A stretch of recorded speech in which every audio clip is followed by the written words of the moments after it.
The Rita Cosby Show on the Red Apple Podcast Network.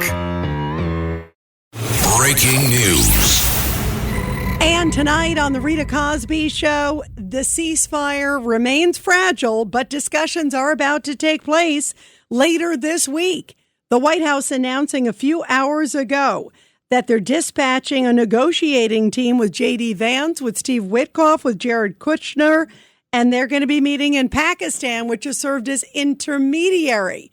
So the question is, what's the latest, first of all, to do with the Strait of Hormuz? Are they open for business, or are they still blocking lots of major tankers? There are so many questions tonight. One thing I'm just going to say, the fact that there are so many people in the media and on the Democratic side that seem to be wishing President Trump ill and America ill, saying that, oh, he's now chickened out. First of all, he was a warmonger.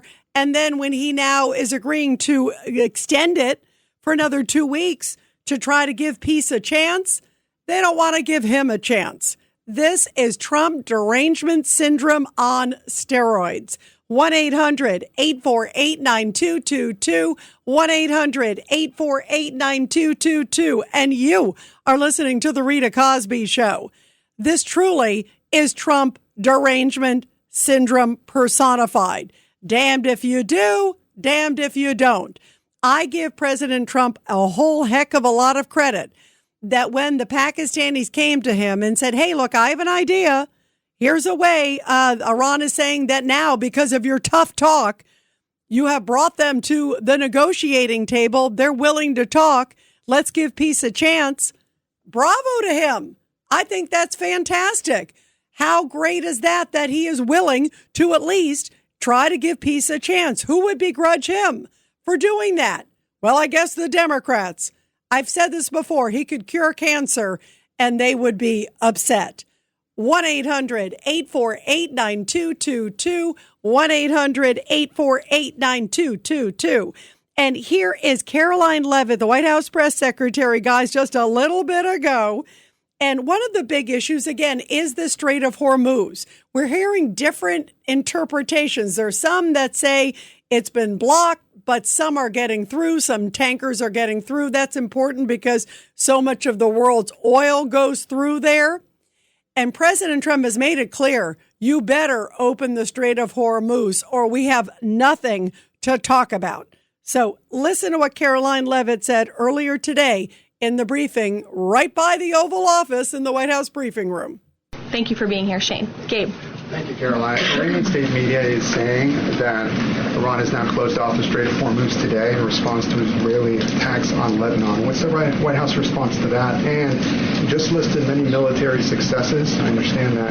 But strategically, how is the administration arguing that Iran does not have more economic leverage than it did before the start of the war? Sure. Well, with respect to the first reporting out of Iranian state media, the president was made aware of those reports before I came to the podium. That is completely unacceptable. And again, this is a case of what they're saying publicly is different privately. We have seen an uptick of traffic in the Strait today, and I will reiterate the president's expectation and demand that the Strait of Hormuz is reopened immediately, quickly, and safely. That is his expectation. It has been relayed to him privately that is what's taking place, and these reports publicly are false. Caroline, the president yesterday threatened that a whole civilization. So they started asking those questions about the whole civilization. We're going to get to that in a minute. That's called a tease, because they were definitely asking earlier on, maybe not an intended one, but it came out that way. But they were asking, oh, well, isn't that terrible that he was being so tough, so mean to Iran? Are you kidding me? Where were these people when Iran was sadly executing and continues to execute its own people? It's putting its own people on bridges and in front of power plants. They were doing it yesterday when they thought that President Trump would strike there at 8 o'clock Eastern time. And yet they were not condemning that. They weren't condemning all of the abuses and the horrors by that regime against the wonderful freedom-loving people within the country. They don't have a problem with that, but they have a problem with Trump being a little rough in his language. Where are their priorities? Well, first off, JD Vance also tried to clear the air and explain about Lebanon, because that's the other big confusing part today, that Lebanon apparently is not part of the deal. Israel says it's not part of the deal. The U.S. says it's not part of the deal. Iran claims that it is part of the deal. But then yet there were missiles coming from Lebanon into Israel. Israel responds and pummels Lebanon.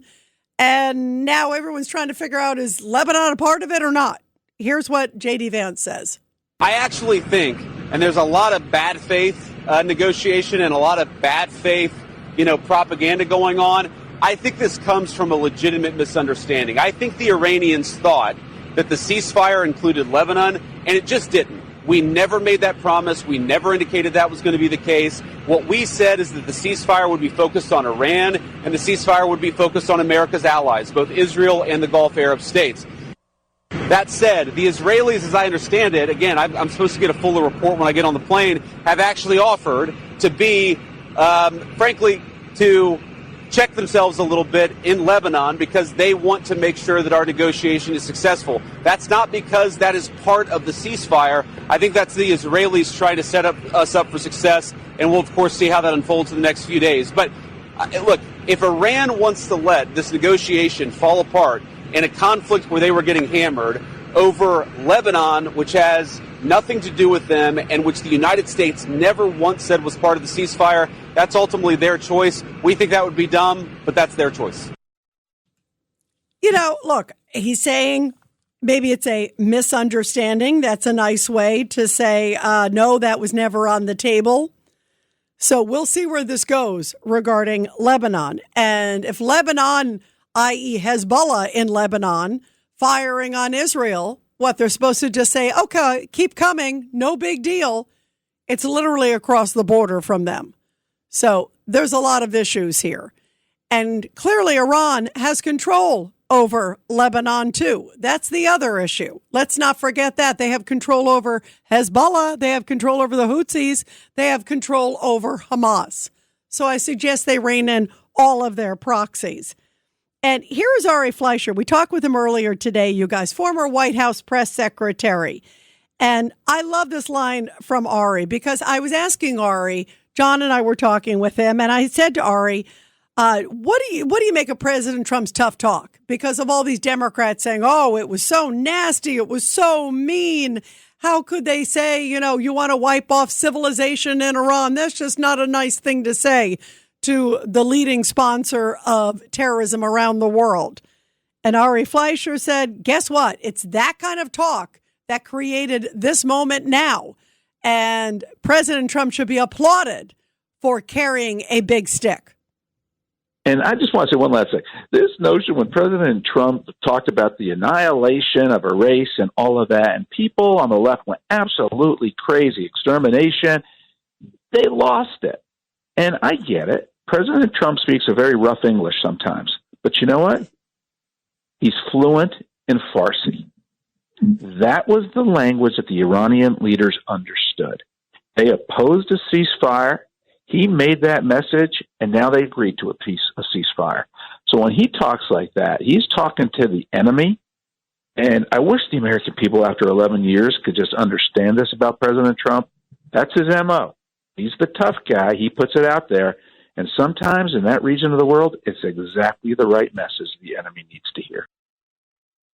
100%. I mean, do you think that if he said, oh, can we send you $1.7 billion on a pallet of cash in the middle of the night and not tell anybody and just kind of send it in, sneak it in? I'm referring to Obama, that things would be different right now, that even Iran would even consider talking. We'll see if they're genuine or not. I'm very skeptical, of course, of Iran. I'm not skeptical of President Trump.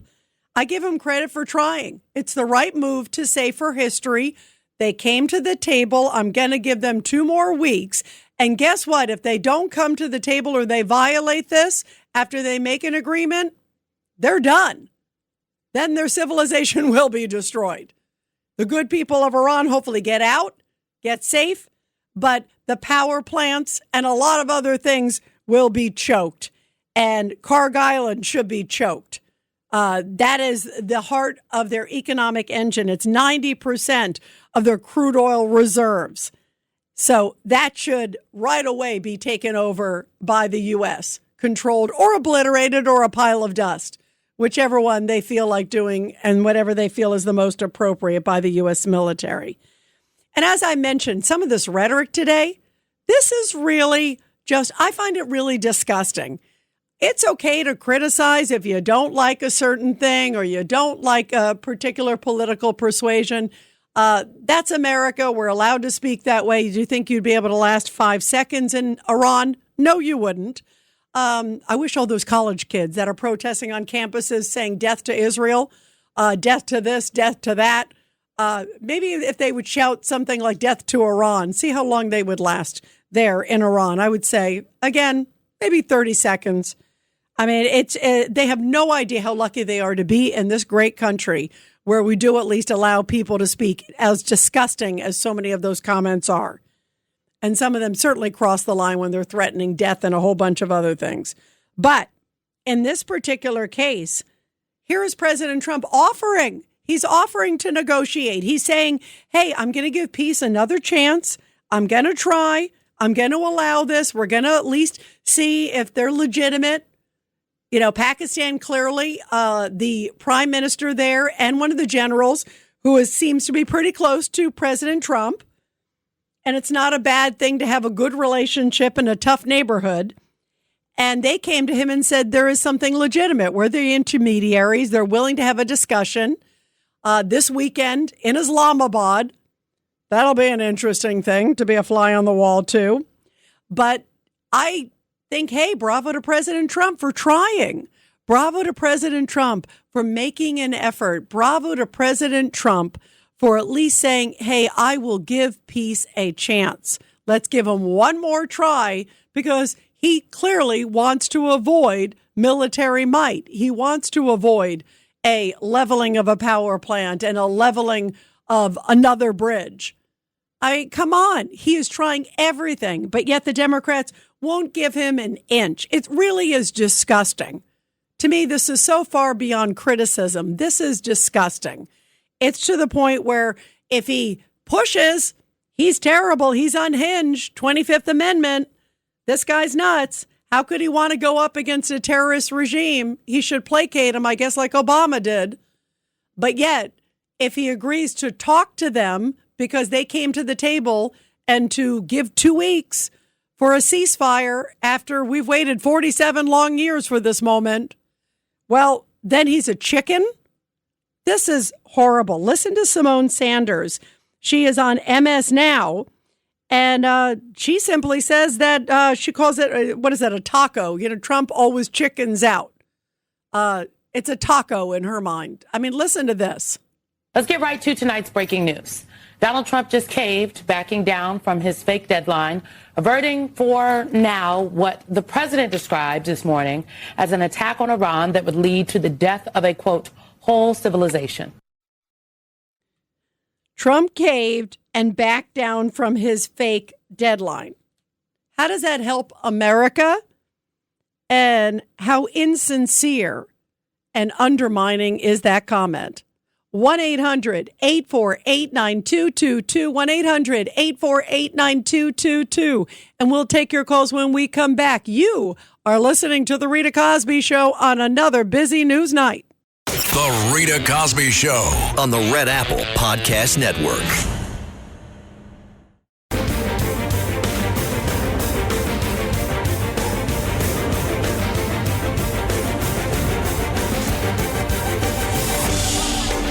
It's the Rita Cosby Show.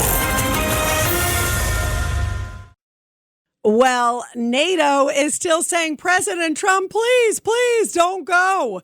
And in fact, today, Mark Rutte, who is the NATO Secretary General, met with President Trump in the Oval Office. It was sort of an emergency meeting. And he even said that Trump wants to discuss leaving the NATO alliance. Listen to what Caroline Leavitt said. This is Cut 46. And this is Caroline Leavitt. She read a direct quote from President Trump today about NATO before the meeting took place, and she did not hold back. I have a direct quote from the President of the United States on NATO, and I will share it with all of you. They were tested and they failed. And I would add, it's quite sad that NATO turned their backs on the American people over the course of the last 6 weeks when it's the American people who have been funding their defense. As you know, President Trump will be meeting with Secretary Rita in a couple of hours here at the White House, and I know he looks forward to having a very frank and candid conversation with him. And it sounds like it was quite frank, quite candid. Obviously, they get along, Mark Rutte, but President Trump is utterly disappointed with NATO and also other allies. I mean, you look at, he named a whole bunch of folks. He named a whole bunch of folks in Europe. He named a whole bunch of others, called them out and said, you know what? I needed you. You were not around. You just heard they were tested and they failed. Let's go to Robert in North Carolina, line 4. Go ahead, Robert, your thoughts tonight. Hi, Rita. Iran's armor needs to be destroyed. This is a military operation, not one to destroy infrastructure and flatten the country, because the people won't have anything to support themselves. And Robert, but hang on, Robert. I hear what you're saying, and I agree with you that the last thing we want to do is hurt the people of Iran. But you understand that in war, these people are using those materials. You know, they're using, Cargill and all the money from oil is helping to fund the machine. You understand, sadly, a lot of these things are connected, right? Yes, I agree with selling oil, but that can be kept in a fund for the Iranian people. That's a great idea. Actually, Robert, I like that. That's a really great idea. Yes. Whatever the assets are, that's a brilliant idea. Put it back to the Iranian people. Bravo. The Rita Cosby Show on the Red Apple Podcast Network. USAA knows dynamic duos can save the day, like superheroes and sidekicks or auto and home insurance. With USAA, you can bundle your auto and home and save up to 10%. Tap the banner to learn more and get a quote at USAA.com/bundle. Restrictions apply. It's tax season, and at LifeLock, we know you're tired of numbers. But here's a big one you need to hear. Billions. That's the amount of money in refunds the IRS has flagged for possible identity fraud. Now here's another big number. 100 million. That's how many data points LifeLock monitors every second. If your identity is stolen, we'll fix it guaranteed. One last big number. Save up to 40% your first year. Visit LifeLock.com/podcast for the threats you can't control. Terms apply.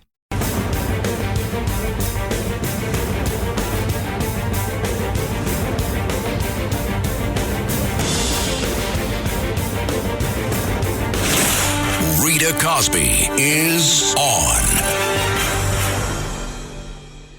Rita Cosby Show presents Back the Blue. And this Back the Blue segment coming from Chicago, Illinois, where a woman was rescued from Lake Michigan's Monroe Harbor. Now, officers arrived on the scene. They located her. They were able to make their way in the water. Now, the water temperature of the lake that evening was in the low 30s, which are certainly not suitable conditions for anyone to be in the water. The woman had apparently fallen into the water, luckily in an area which was located near the police marine unit where it's stationed. Also, a helicopter was deployed over the scene as one of the officers made his way into the water to rescue the woman. She was then taken to the hospital and found to be in good condition, thankful to be rescued by the men and women in blue. Well, we are talking about President Trump and all the craziness that the media is now serving up. The media, not are they asking necessarily about details of the deal. They're not necessarily talking about all the layers to it. No, they're talking about the fact that they believe President Trump wasn't nice in his language to Iran. Remember the other day he talked about obliterating civilization, that it was going to be a problem. And apparently, guess what? They said today, is that really a way for a commander-in-chief to speak? Is that the appropriate tone? No, that's not nice. They were taking Caroline Leavitt and the president to task over his verbiage as opposed to What about Iran putting these people up as human shields and human chains around power plants? What about slaughtering their own people?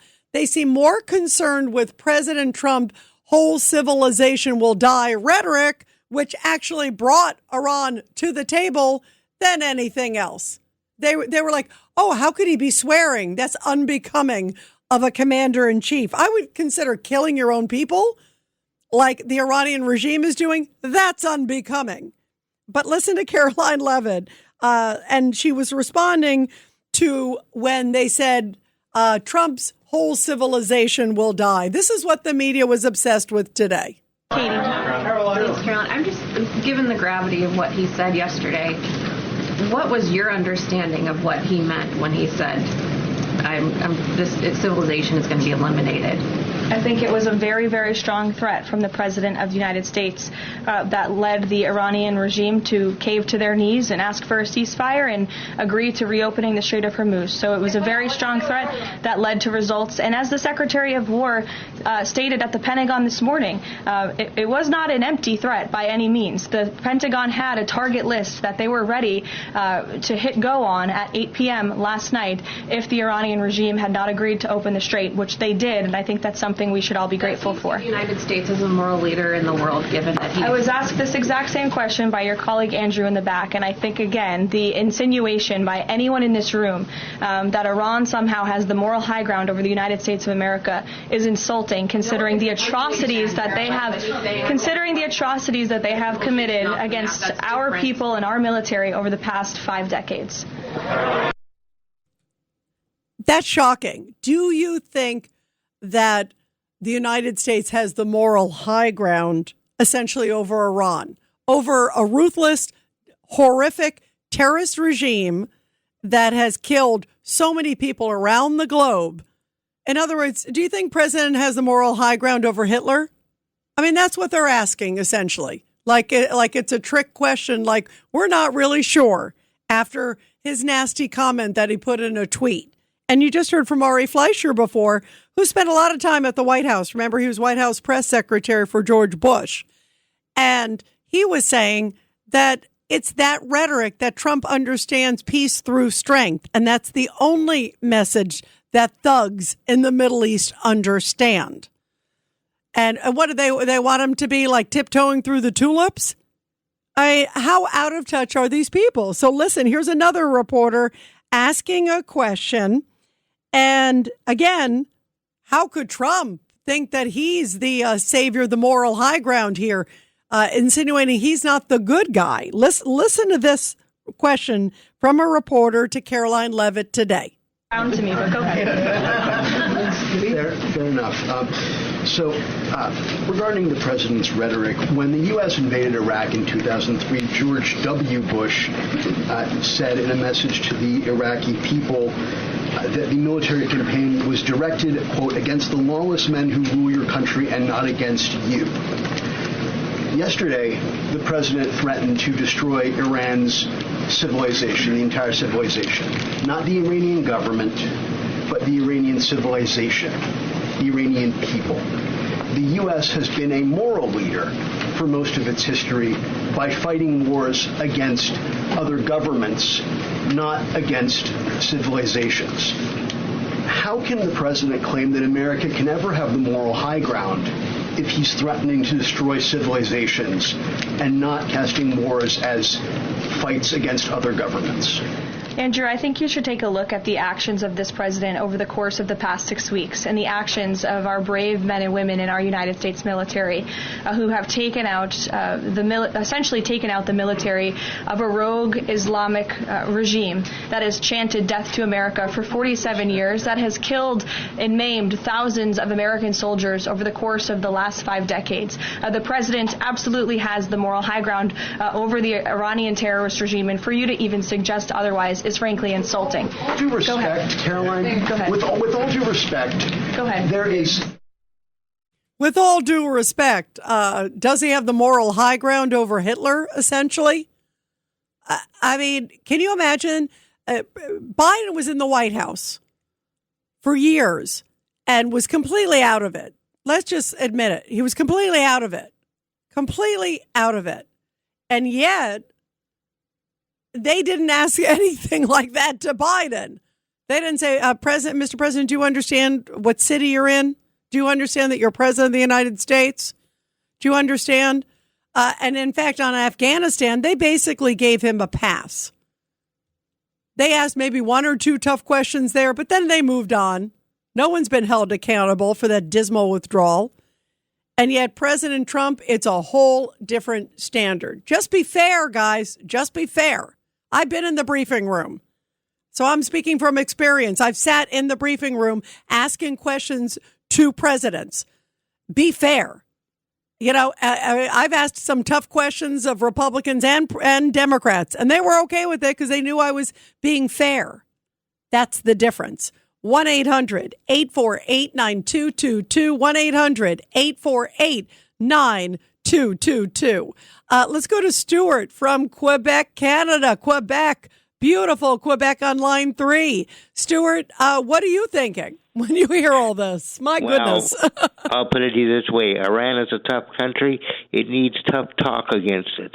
Yeah, I agree. And for them to say, can you believe that you've got the American media, and I don't know what the Canadian media is doing, too. I'll ask you that, too. But from the U.S. media perspective, Stuart, they're sitting here and they're concerned about President Trump's tough language. And it's only language. Where are their priorities, right? Language will not bring down any houses. Language may bring them to the table for negotiation, though. Yeah, and that's what it looks like it has done. I mean, the fact, Stuart, that they saw President Trump as a man of action, and they just think, and being a little bit renegade is a good thing for a president, because guess what? If they can predict every move you're going to make, if they think you'll never strike, they'll play him, basically, they'll play him. If he's like that. Yep, they'll play him like a fiddle, right? I mean, how do you compare, watching all this, Stuart, how do you compare President Trump to like Obama and Biden? No, no comparison at all. Opposite sides of the border. Yeah, total opposite. So now, where do you think this is headed, Stuart? Well, you want the truth? Yeah. I think this thing's going to drag out for about a year. Wow. I'm not sure. I don't think it's going to necessarily drag out. Now, how do you see it dragging out? Well, I see a battle of words back and forth, each one trying to scare the other. Yeah, I don't. I actually disagree with that. And the reason I see not trusting, obviously, Iran in any shape or form, and I see them trying to buy time. What I don't see is President Trump having the patience to allow them to continue dragging like past 2 weeks. Patience, but he may not have an alternative other than to drop a nuke in the middle of the center of their country. Well, he's not going to drop a nuke. You know that. Well, I know he's not going to do that, so he's going to have to drag it out. Yeah, I'm not sure about that. I think there's ways that they can have some persuasion. You look at Carg Island, you look at some of these other locations. I think there's other ways to persuade them. But I will agree with you, Stuart, that this is a tough nut. This is not an easy thing because they're zealots, right? I mean, these people are fanatics. Yeah, and how do you deal with somebody that's already insane? Well, you don't. I don't know what his solution is, but I think it's going to drag out longer than you'd like. Yeah, I think so too. It really scares me. I know, and I'll tell you, it's going to be a war of words. I think it's going to be beyond words. I wish it was just a war of words. I think it's going to sadly go a lot further than that, but I do think it will extend longer, just because Iran is fanatical. They're zealots. They'll die for the cause. And they are just complete lunatics, as President Trump has so aptly described. And it is going to take a bit longer. But I do think I see an end game, but I think it's going to be a bit bumpy. But that's what happens when you're dealing with a terrorist regime. And I still applaud him for taking this task on and having the courage that other American presidents ran away from, said, oh, I'm going to do it, and never had the guts to do it. And he's actually having the guts to change the course of history, to make the world a safer place, not just America, but to make the world a safer place. I pray it's not a year, Stuart. I think we all pray. And again, I hope it stays to words. It will not, I don't think. But it's going to get dicey. There's no doubt. Stuart, thank you very much. Let's go to Sal in New Jersey, line 2. Sal, your thoughts tonight. Hello, Rita. Rita, it took 11 months for us from the invasion of Normandy to go all the way to Berlin and defeat Nazi Germany. So it takes time to win wars. We have to be patient. And so the American people have to rally around the flag and be patient and support our president and our troops. And I also like to say the Democrats aren't just stupid. They're bad. They hate the United States. They want us to lose. Can you imagine in World War II if these people were in Congress and in Washington? They would be rooting for Nazi Germany. Yeah, it's scary. It's interesting, Sal. Remember early on, President Trump, first of all, he didn't have to get authorization to do these strikes. That's clear because you see they sort of lost that one, right? But, can you imagine if somebody like an AOC got briefed on it? Some of those others in the Gang of Eight, ultimately it came out, did get briefed. But can you imagine if he had to go before Congress and brief Congress? Would you ever trust, and I hate to say this, but would you ever trust a Pramila Jayapal or an AOC or any of those people that you're about to go strike Iran? I hate to say it, I would never trust them. None whatsoever. I wouldn't trust any Democrat because there's no such thing as a moderate pro-American Democrat anymore. They're all anti-American, Rita. Yeah, and sadly, Sal, I think so many of their comments are. I really do. And I never felt that way before, that there was this nastiness and undermining at all expense. But you're right, Sal. I mean, we've seen a trend here. Not only have we seen them undermining President Trump, but you're right, it's undermining America. It's undermining law enforcement. Let's remember also at this time, DHS is still not funded, you guys. The partial shutdown is still continuing. So at a time where we have the biggest threats ever, guess what? We have an unfunded Department of Homeland Security. One of the layers is this group called CISA. It's the cybersecurity. Iran is trying to hack a number of facilities tied to America. Remember, they got into, I think it was Kash Patel's private account and some other stuff. I mean, some really crazy things. And they're not funding that. They're not funding Coast Guard. There are a number of things at this time that they are not funding. And that to me is, it's unconscionable that they would be willing to do that for whatever their, quote, political gain. They want to make America and Trump as miserable as possible. And it's clear to me that they will do anything. I mean, blocking ICE, calling ICE, a group of thugs, calling them Nazi Gestapo. I never thought I would live in a country where members of Congress would be vilifying our wonderful men and women in blue, ever. But they seem to do it seamlessly.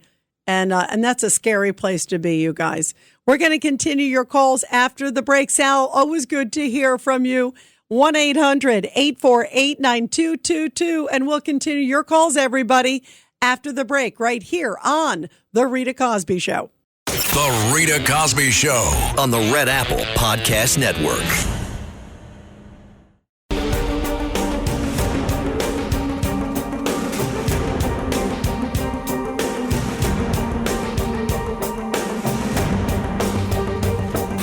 This is The Rita Cosby Show.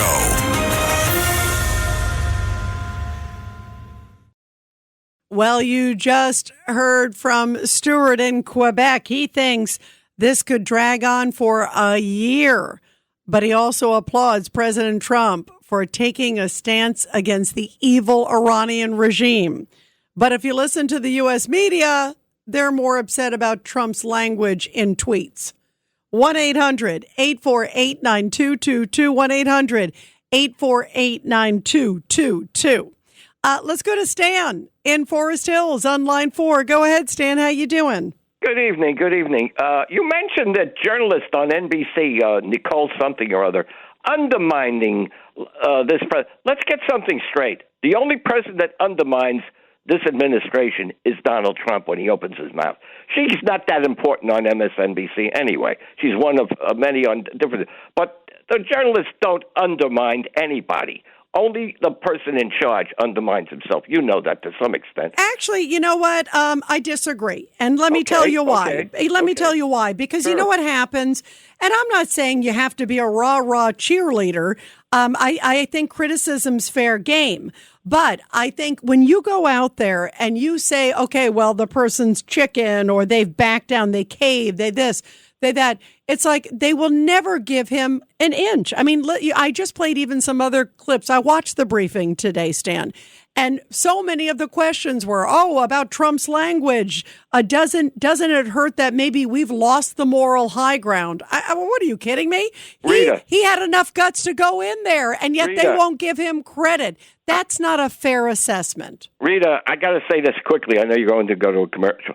The quality, I'm not for MS. I mean, you know I'm not for Trump. The quality of the journalists today on TV, on all the stations, is low. I'm sorry. The new breed coming up, the new crop, is not quality enough in terms of understanding journalism the way I see it. You see it quite. You can tell who the good journalists are on TV. Yes, you can. You're right. Am I wrong? Am I saying something wrong here? No, you're right. You're right. And the quality is terrible. Stan, there were days, I go back to the days where I almost didn't know where somebody stood. You know, if they were a really good journalist. And I think about some of the, you know, there were some that asked a lot of hard hitting questions of Republicans and Democrats. And I say that's fair game. If you know, your job is to ask questions that the American public would like answers to. And so, but it's an equal fairness that I don't mind hard questions, but don't like pretend like Biden was, William Shakespeare when he couldn't even get a sentence out and they never asked a question about that. And then yet President Trump is like horse manure, you know? Look, the days of Huntley and Brinkley are over. I'm sorry to say, and good journalists, Brokaw, and all of these guys. The crop that you have today, I'm sorry, on all of the stations, the conservative and CNN, don't rate as far as I can say. I see how they talk. I see their thing. Maybe it's the fact that they're too young. Look, you got to start somewhere, but maybe they don't know the history of this country that much, or maybe it's, I don't know. Do you see it what I see? Well, I agree, and I think some of them have clearly come in with an agenda, and especially if you're in the position there, and if you're representing a major news organization. I mean, if it's transparent, you have an agenda, and your job is to have an agenda. That's different. But I always believe there's sort of a different line between news and opinion. But there are people who claim that they're news reporters. And then they go out and they can't find a single thing. They're asking a question about his language and not even asking about the deal or chastising Iran. And so Stan, I do agree with you on that. And that's a sad state of affairs for the media, and it's a sad state of affairs for America. And where I worry is that their messages are also being used by propaganda. Ask hard questions, but ask him also about Joe Biden. And when Obama was sending the $1.7 billion in cash, you heard nothing. You heard crickets from those media members.